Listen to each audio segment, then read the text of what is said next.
Fala galera, tudo bem? Professor Rafael de Sociologia, agora com a parte 2 da aula sobre neoliberalismo.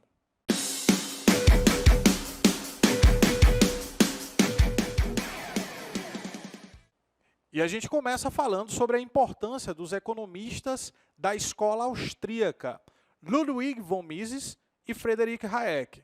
Eles são os caras que, podemos dizer, são os pais da doutrina política neoliberal, ok? E o Mises e o Hayek são também os principais representantes da chamada escola austríaca de economia. Criaram uma nova teoria inspirada no liberalismo clássico, que vem lá da modernidade, ok? E que tinha lá como proposição, como principal finalidade, a redução do papel do Estado, a redução da máquina estatal e o aumento consecutivamente da iniciativa privada nas relações econômicas, né? Então, como foi falado na parte 1, inclusive, se você não conferiu a parte 1 dessa aula, vai lá, confere a parte 1 e volta aqui para a parte 2, beleza? Então, como a gente falou na parte 1, e está ressaltando agora de novo, a redução do papel do Estado na economia é algo essencial, é a finalidade mor ali do chamado neoliberalismo.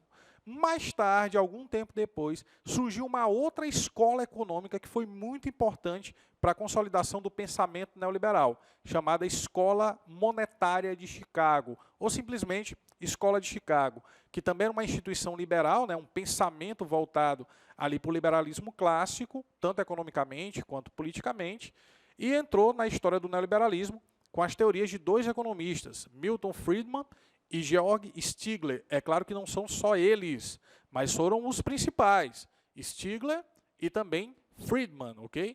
Então, Friedman, Hayek, Mises e Stigler são os grandes nomes da economia, do pressuposto teórico do que representa o neoliberalismo. Um dos pressupostos da proposta neoliberal é, de novo, é para você não esquecer, a redução da participação ou do papel do Estado nas relações econômicas. O Estado neoliberal intervém muito pouco, é a ideia do Estado mínimo, lembra? O Estado está aqui, ó, o neoliberalismo quer reduzir o tamanho dele, tornar ele só aquilo que é básico, essencial, fundamental, o Estado mínimo, beleza? Então, a ideia do Estado mínimo e também, se o Estado intervém, é para garantir legalmente que a iniciativa privada possa conduzir os rumos da economia. Eu vou fazer uma comparação para você entender definitivamente o que o neoliberalismo pensa sobre o Estado, certo? Então, vamos lá. Imagina que é um jogo de futebol, que a economia é um jogo de futebol. O Estado, ele é o Neymar, ele é o camisa 10 da seleção, capitão e artilheiro.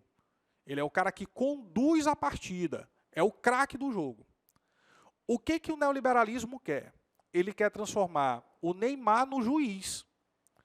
Então, para o neoliberalismo, o Estado precisa entender de economia, mas precisa entender para poder fiscalizar, não para poder participar do jogo, não para ser o artilheiro, não para ser o camisa 10, mas para fiscalizar as empresas, a iniciativa privada, que está competindo pelo mercado. Deu para entender? Não é mais o Estado que é o protagonista. O protagonista é o craque, é o artilheiro, é o camisa 10. Quem tem que vestir essa camisa é a empresa que conseguiu o melhor resultado, e não o Estado. O Estado passa a função de fiscalizador. A função do Estado é, no máximo, a do juiz, e não a do jogador. Então, eles não querem que o Estado jogue a partida. Eles querem que o Estado fiscalize a partida. Ok? Que ele esteja na condição ali de juiz e não de camisa 10 e artilheiro. Fechado? Para os neoliberais, os serviços básicos, saúde, educação, segurança, os direitos sociais devem ser mantidos. Só que, no lugar do Estado gerenciar isso, quem deveria gerenciar seria a iniciativa privada. Por quê? Porque os neoliberais, eles acreditam que o Estado gerencia mal o dinheiro. Como é que o Estado tem dinheiro? Através dos impostos. Então, a gente paga os impostos como trabalhador, não é isso? E o Estado arrecada. E essa arrecadação do Estado é para quê? Exatamente para garantir os direitos sociais, os serviços públicos. de saúde, educação, transporte, espaços de cultura, lazer, etc. Só que os neoliberais acreditam que o Estado gerencia mal esse recurso. E quem sabe gerenciar bem seria a iniciativa privada. Então, em vez do Estado oferecer o serviço, né, através do próprio Estado, o serviço público, portanto, ele transferiria às empresas, à iniciativa privada, a prestação de serviços. Ok? Deu para sacar a ideia? Por isso que os neoliberais defendem essa redução do papel do Estado. Reduzindo o papel do Estado, reduz a carga tributária, a gente pagaria menos imposto, portanto, beleza? E aí, pagando menos imposto, parte dos serviços públicos passariam à iniciativa privada. Por que muita gente considera isso algo negativo, por exemplo, no Brasil? Porque o Brasil é um país bastante desigual, todo mundo sabe disso, né? Então, se parte dos serviços que são públicos, eles se tornassem privados, certamente uma grande parcela da população teria muita dificuldade de ter acesso a esses serviços. Vamos imaginar, por exemplo, a privatização do SUS, do Sistema Único de Saúde no Brasil. Complicado. Grande parte da população brasileira não teria condições de pagar, por exemplo, quando fosse lá no médico, no posto de saúde, tomar uma vacina. Já pensou pagando por tudo isso? Muita gente não teria essa condição. Então, é por isso que, muitas vezes, as práticas neoliberais elas são muito contestadas, não somente no Brasil, mas em grande parte dos países que são emergentes. Exatamente por conta da desigualdade social, da alta concentração de renda que existe no país. Ok? Vamos adiante. E aí o neoliberalismo ele se baseia, né, o FMI principalmente, que eu citei na parte 1 da aula, o Fundo Monetário Internacional, ele se baseia em 10 regras, que são 10 regras do chamado Consenso de Washington. A gente vai comentar algumas delas para vocês. Olha só. A primeira regra, disciplina fiscal. O estabelecimento de um teto de gastos públicos, né, o que na prática reduz ou limita os gastos do Estado com serviços básicos, como saúde, educação, segurança pública, transporte, etc. Redução dos gastos públicos também, que é uma consequência da disciplina fiscal, beleza? A reforma tributária, que muito se discutiu no Brasil, inclusive, né? Reformular o modo de cobrar os impostos. Em geral, o que o Consenso de Washington defende é a menor taxação de imposto possível, é a redução da chamada carga tributária. Juros de mercado, controlar os juros para controlar também a inflação. Seria uma das estratégias aí da prática política neoliberal. Câmbio de mercado, operar trocas de mercado no mundo realizando importações e exportações de produto. Isso pode ser, em alguns casos, ruim para a economia local e para os pequenos e médios empresários também. Essa relação de importação e exportação. Abertura comercial, liberar o comércio com outros países, não colocando barreiras ideológicas ou políticas que dificultem as relações comerciais exteriores. A China, por exemplo.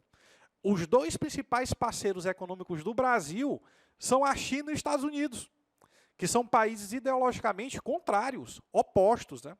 Então, esse lance da abertura de mercado, da abertura comercial, tem a ver com isso. Independentemente do país ser de direita ou de esquerda, ser capitalista ou socialista, mas valendo a pena negociar com eles, entendeu? Por que não? Então, nenhum tipo de entrave ou barreira ideológica ou política deve desautorizar as relações comerciais. Investimento estrangeiro direto, abrir filiais de empresas estrangeiras no país, em desenvolvimento. Aqui no Brasil, a gente vê muito isso, né?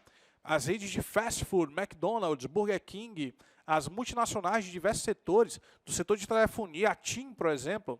A TIM é uma empresa italiana, né, que atua no mercado brasileiro de maneira muito presente, de maneira muito consistente.